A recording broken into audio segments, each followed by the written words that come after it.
Est-ce que c'était une volonté d'aborder des sujets sensibles comme la sexualité ou les tabous familiaux? Et quel était le but derrière tout ça? Oui,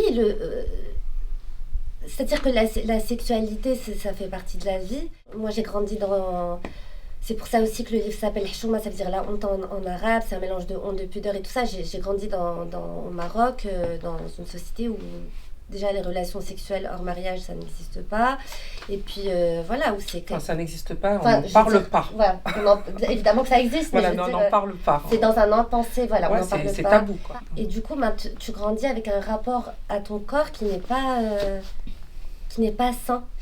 Et je trouve que c'est important d'en parler parce que quand t'es ado, tu commences à avoir, je sais plus, l'une d'entre vous a parlé de papillons dans le ventre, enfin voilà, tu commences à avoir du désir aussi, tout ça, et c'est important de l'exprimer.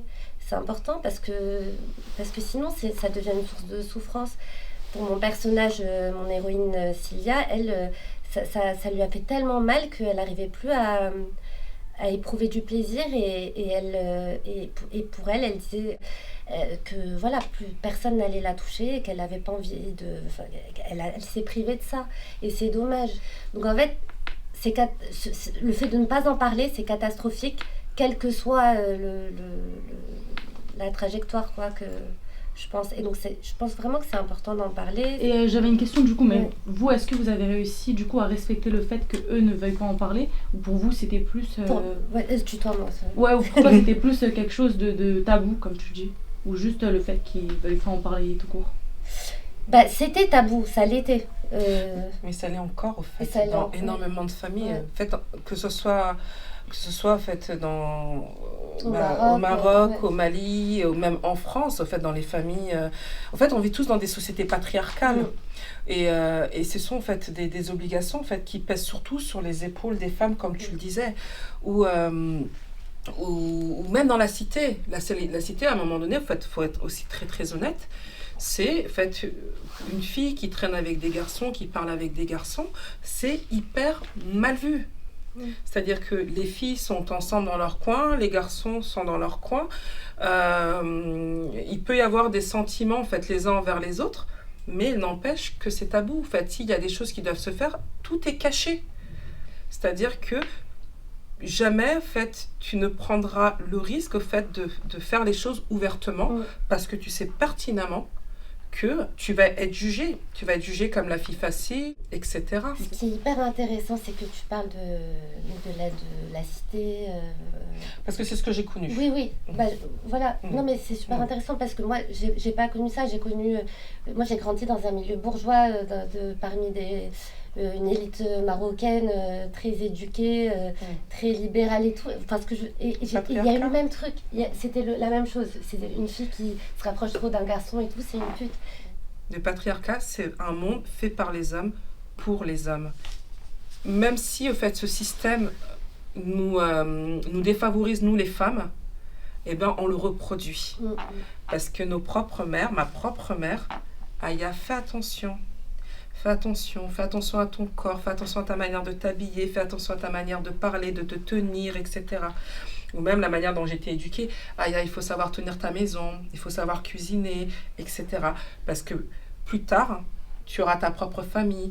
Et donc, ton mari ne doit pas être déçu du fait que tu ne saches pas tenir ta maison. Donc voilà, c'est aussi à un moment donné, réussir, nous, à nous situer. Et c'est ça qui est compliqué. Et par rapport, c'est très juste ce que tu dis sur la reproduction, c'est-à-dire on n'est pas dans le jugement. En fait, c'est tellement un truc qui est ancré que nous-mêmes, on peut le reproduire. Et alors, je crois que vous avez lu un extrait de mon livre où ma mère me traite de pute parce qu'elle trouve des tampons. Oui. Ouais, ok. Ok. Donc, elle le fait. Et donc dans mon livre, donc s'il y a l'héroïne, en fait, elle est outrée et elle se dit mais jamais je ferai ça à qui que ce soit. Et en fait, après ça, je pense que vous êtes arrêté avant. Là, t'es sur sa sœur, du coup. Exact, voilà. Tu l'as deviné ou tu l'as... Vite fait. Oui, ok. On a lu voilà. des extraits. Donc, quelques années après, elle refait la même chose avec sa sœur. C'est-à-dire qu'on est tous des êtres humains, on n'est pas en train de professer une parole. C'est important de se remettre en question, de comprendre pourquoi on réagit mal quand on réagit mal, dans le sens où pourquoi on fait du mal aussi. Et qu'est-ce qui fait qu'on reproduit ça et comment on peut déconstruire ça. Et je pense que c'est en parlant beaucoup, en échangeant beaucoup. La question, c'est vraiment de discuter et de confronter les points de vue. Moi, je sais que j'ai une petite fille de 11 ans maintenant et que je me bats quasiment tous les jours pour ne pas reproduire la même éducation qui a été celle de ma mère. Et ma mère, c'est vraiment la personne, en fait, ma mère, elle est là, tu vois. Elle n'était pas parfaite, mais elle est là et elle reste là, tu vois. Mais il n'empêche que il y a des choses, en fait, que j'aimerais que ma fille, en fait, elle me confie. Parce que j'ai pas envie qu'elle se cache pour faire les choses.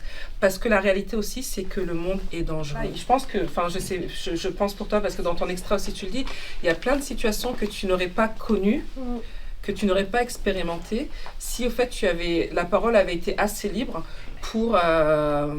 oui, la parole avait été assez libre, parce qu'on t'aurait protégé, au fait, de certaines situations. Oui. Et donc, tu vois, c'est pour ça que je dis la question n'est pas de dire c'est comme ça, le monde c'est comme ça, il faut faire comme ça, etc. Mais c'est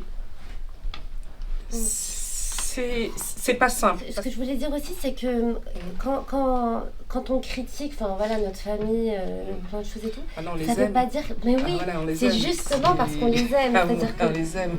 Voilà, quand il y a de la colère, souvent c'est parce qu'il y a tellement d'amour. Donc autorisez-vous aussi à... En fait, ce n'est pas quand... quand tu critiques, ça ne veut pas dire que tu n'aimes pas la personne.